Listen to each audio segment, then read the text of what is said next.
Right now on the National Weather Desk, a double dose of Debby. The tropical storm makes landfall for a second time overnight, leading to more flooding and tornadoes. We have team coverage across the region. A lot of flash flooding in the area. The school is severely damaged from the front of the school to the middle of the school as well. We'll also explain why Debby's path is so unusual. Well, this all has to do with the jet stream or the wind direction in the upper atmosphere. And look into the research that's being done on slow-moving tropical systems like Debby.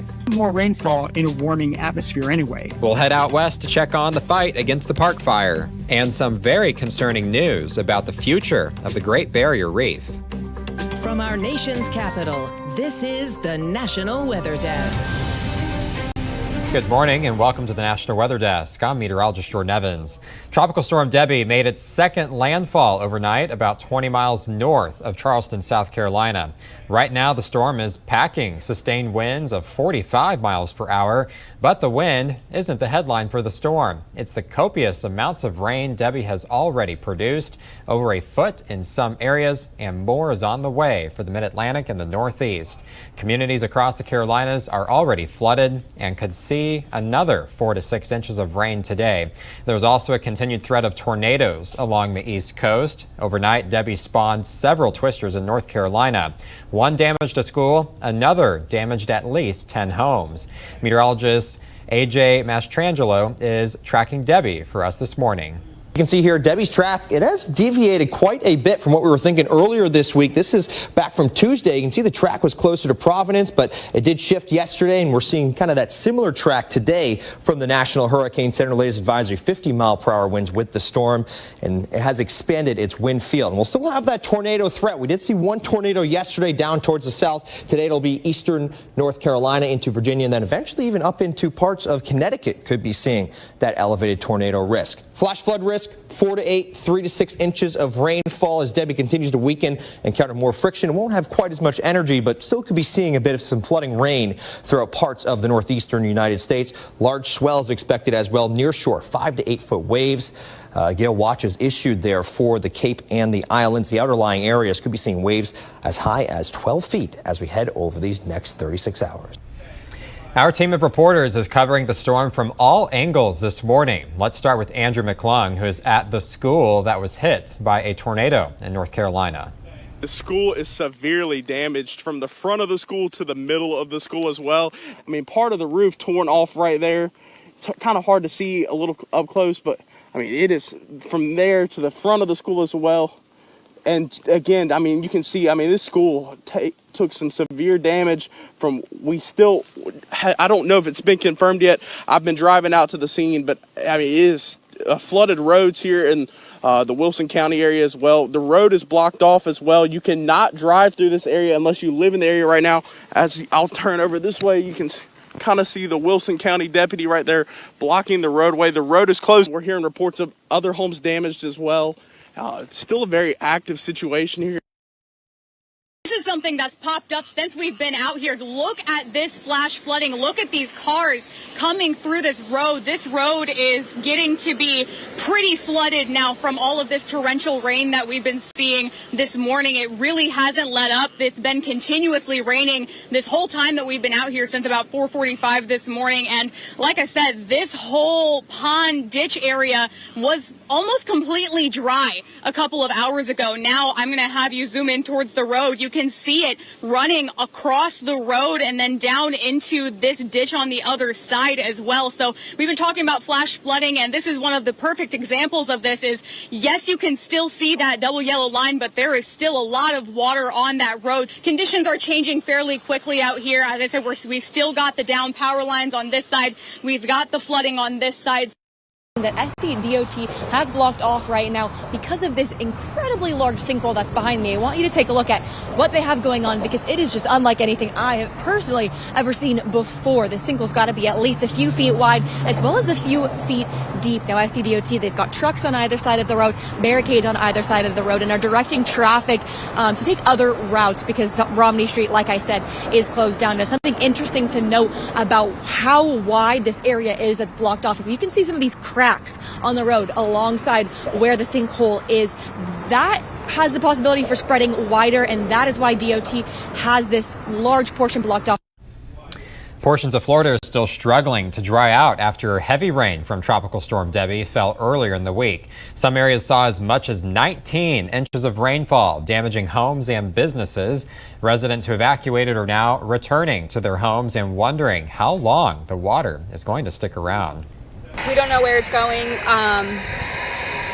Do you know where it's going? I don't know where this water is going. It's going down very slowly, so it's going somewhere. I've been marking our driveway with my 3-year-old sidewalk chalk. There's nowhere for it to go, and it's just like sitting still, standing water.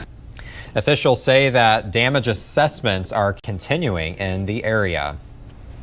What determines the path of a tropical system takes, and why has Debby lingered in the same area for so long? Meteorologist Violet Skybor explains. Well, this all has to do with the jet stream or the wind direction in the upper atmosphere. So first, let's explain why the winds move the way they do.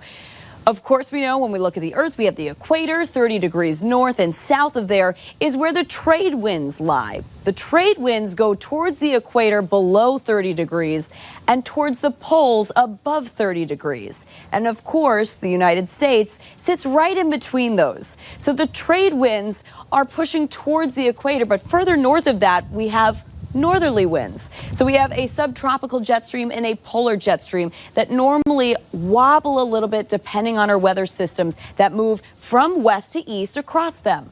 However, it's not always a direct west to east flow, and that's exactly what we're seeing with Debby. Right now, Debby is sitting off the east coast of South Carolina, and it's been stuck in place because of high pressure. That's causing a kink in our jet stream and keeping Debby to the south in the same spot. Here's what changes. High pressure heads out to sea and low pressure moves in from the west. That'll change that kink in our jet stream and cause Debby to shoot very rapidly up from South Carolina along the east coast. Not only that, but the reason why Debby's maintaining strength is because we have very warm sea surface temperatures you can see extending out to the South Carolina coast. And that's what's feeding this system before it makes its way inland and up to the northeast. Folks along South Carolina's Edisto River are used to flooding, but it's nothing new for longtime residents, and many have found ways to outwit the water. Scott Eisberg reports. There's a love, a pride for Givens, an incomparable tie to the Edisto River that runs through it. Kirk Rosie has lived it, lived on it, felt it for 38 years. They couldn't pry me out of here. I love it here. Yeah, and our road's the most famous for floods. Shad Lane, stunningly beautiful. So many memories rooted here, rooted on the river, and starting at the start for him. When I built this house, I was in a flood. So we've learned over the years, and you see I built a deck in the middle there, right, with a ramp where you can actually drive the vehicles up there, the lawnmowers, get everything 3-4 feet above the ground. Savvy to the savage nature of a rising river. As soon as that swamp fills up and the water starts coming to the road, that's when we vacate. But for those unable or unwilling to stay, unwell and needing of assistance, the Dorchester County Sheriff's being proactive. They were not forcing them to leave, but making them to, aware of the ability of for the threat in terms of harm to them. With weekend cresting expected, not nearly there yet. Well, a week ago it was knee deep. Wow. Now it's probably 12 feet. 12 feet? Yeah. One scientist calls it the canary in the coal mine in terms of climate change. Researchers say ocean temperatures in Australia's Great Barrier Reef hit their highest level in 400 years over the past decade.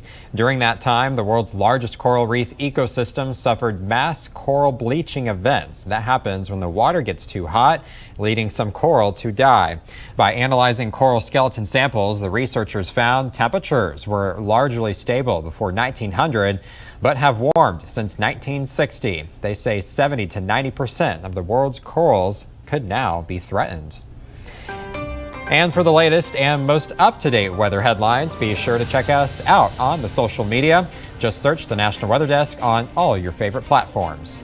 And coming up on the National Weather Desk, we'll head to California to see how firefighters are using several aircraft to battle the massive park fire.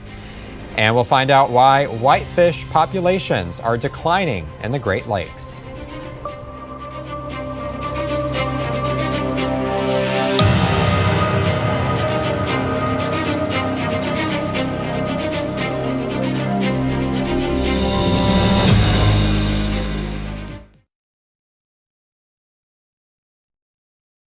I'm meteorologist Ryan Munn with a look at the Northeast. As we head through the day on Thursday, we are going to see clouds increase in the mid-Atlantic and eventually moving on up towards the north, as we will see moisture from post-tropical storm Debby down to the south. This is going to eventually bring moderate to heavy rainfall throughout a good part of the Northeast as we head through the day on Friday, and that is going to continue into the day Saturday as well. We're looking at high temperatures today topping out in the 70s. I'm Chief Meteorologist Gerard Bailey. Here's a look at the mid-Atlantic region. Your Thursday is going to be another wet one. Scattered showers out ahead of tropical moisture that's arriving, courtesy of the remnants of Tropical Storm Debby. The remnants of Debby will arrive to the region as we move into Friday, bringing a lot of widespread rainfall, even a tornado threat. We will see some flooding potential, but much cooler air coming in with that system. Highs will only be in the 80s for your Thursday afternoon and again on Friday. I'm meteorologist Vitas Reed. Here's a look at your forecast for the highs today. We're looking at 90s in Nashville, 91 degrees with sunshine. Birmingham, 92 degrees, nice and sunny. 97 in Macon and Pensacola. 98 in Mobile. A lot of hot temperatures here. But where it's cooler is where the clouds are associated with Debby. Tropical Storm Debby will continue to move north. We're looking at those temperatures in the 70s up around Raleigh. As you can see, this storm has been very slow moving, of anywhere from 3 to 5 miles per hour, dropping plenty of rainfall over North Carolina tonight and heading into Virginia and the Delmarva.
The National Weather Desk.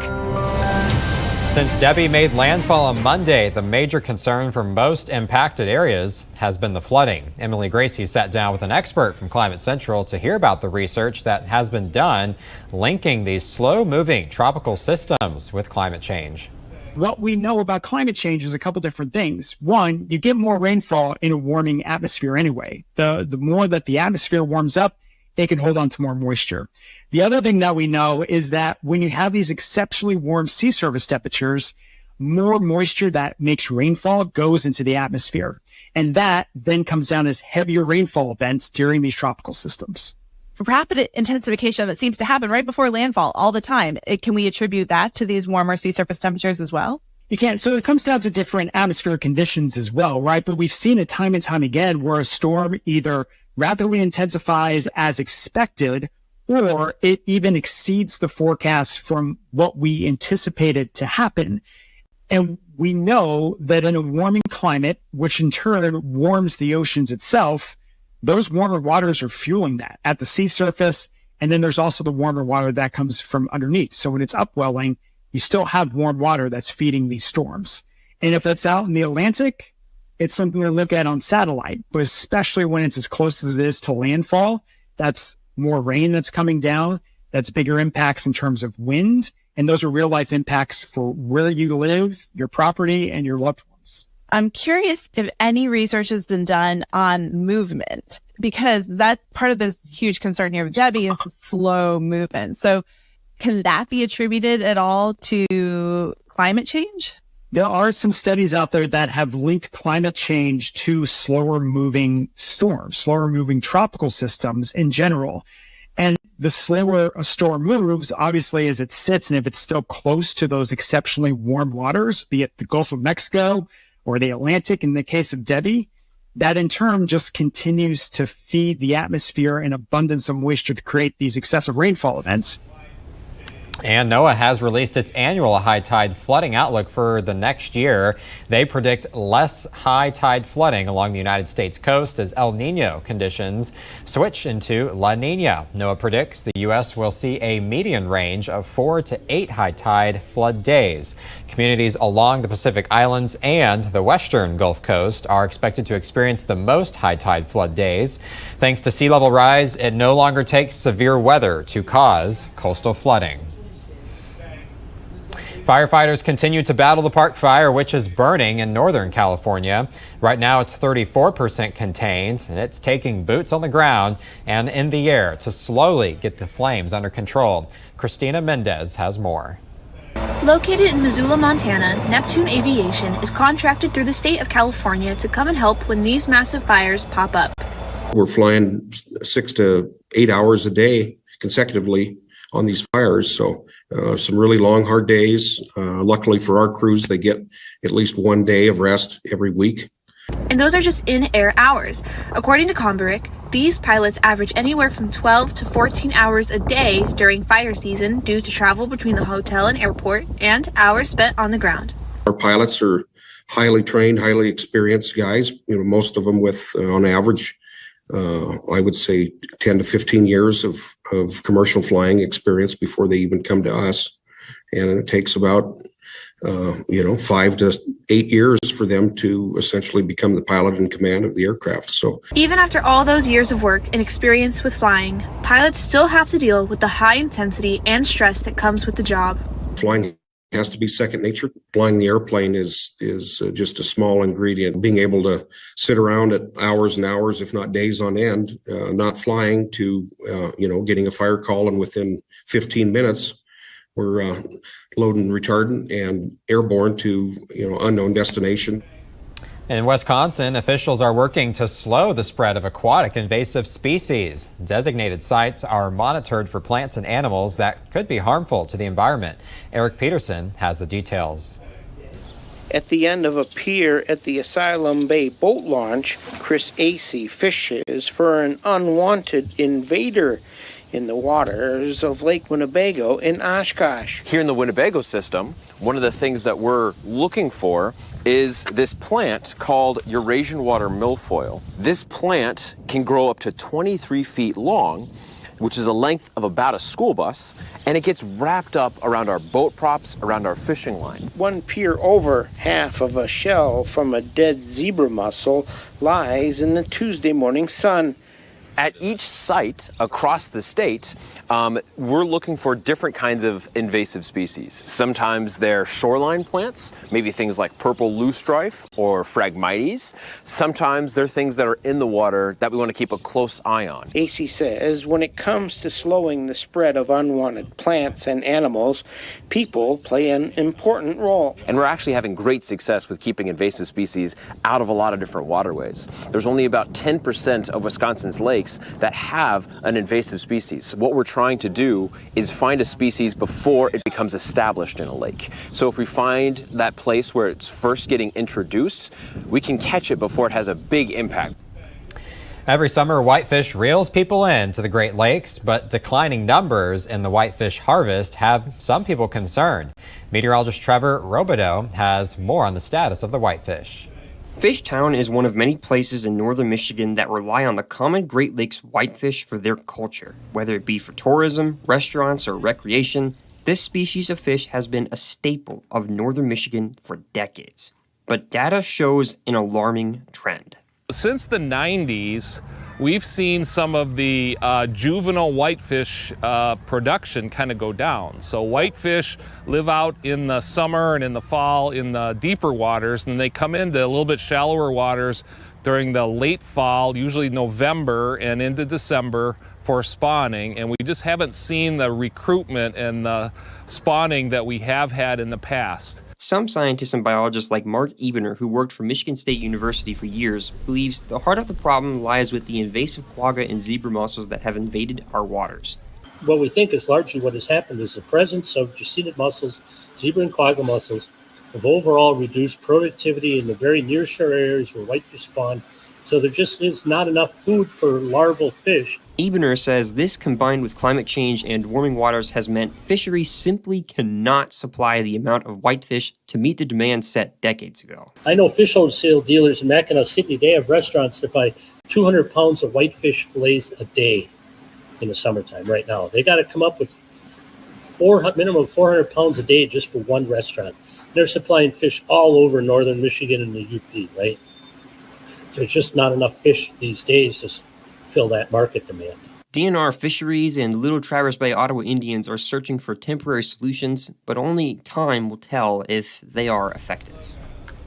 And time now for a short break, but let's first soar over beautiful Montana.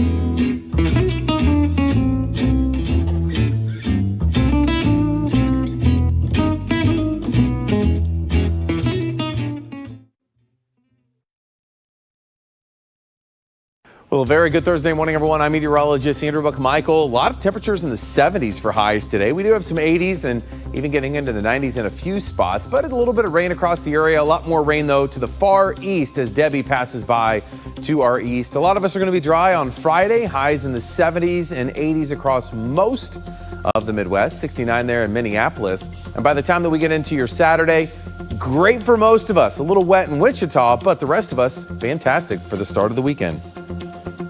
Well, a good Thursday morning to you. I'm meteorologist Chris Suchet. Look at our forecast today across the region. Of course, starting off with those warm temperatures. The afternoon, it'll be the 90s to low 100s. Dallas 102. Feels hotter with the humidity. Maybe a lucky little shower thunderstorm in North Texas. Otherwise, really not much rain across the region. And then here we have Friday. May start the day with a few showers and storms across Oklahoma.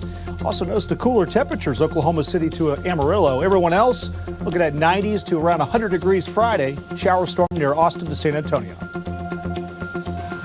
Well, hi there, everybody, and a good Thursday morning to you. I'm meteorologist Shannon O'Donnell. Thunderstorms starting to bubble and brew out west from the Continental Divide and the Cascades all the way into the Four Corners region. That can spell trouble this time of year because these storms tend to be heavy on the lightning and unfortunately light on the precipitation. Big lid of high pressure keeping things hot all the way into California and Oregon. Air quality issues as the wildfires continue to put out smoke in the PNW. And that's the scene from here.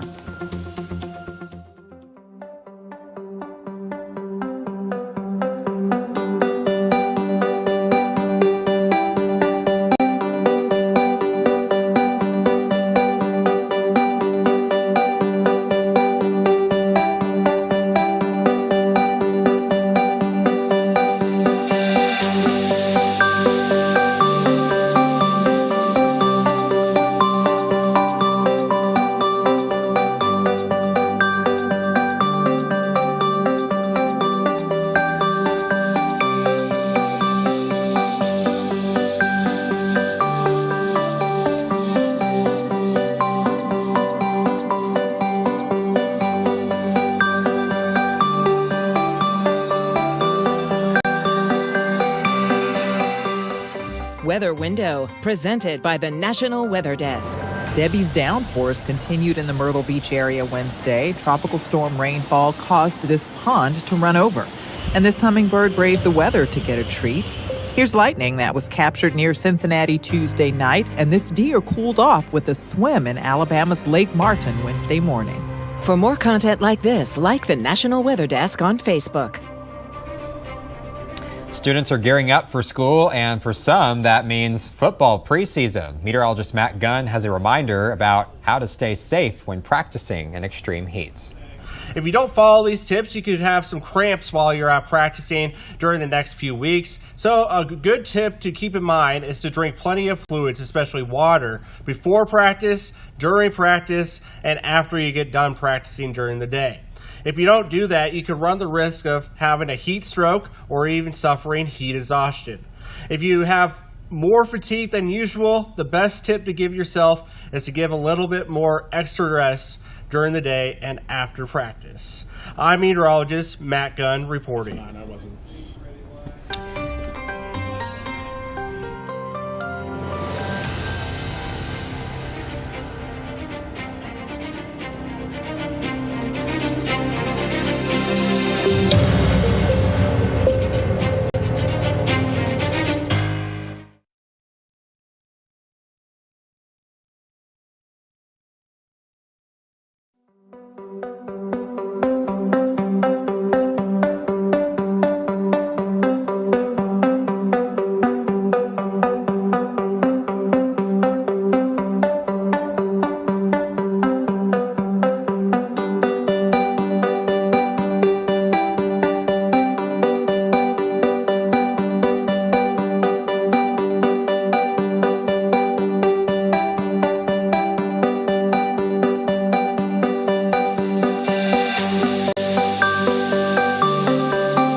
Thank you so much for joining us. I'm meteorologist Jordan Evans. Make it a great Thursday. We'll see you right back here tomorrow.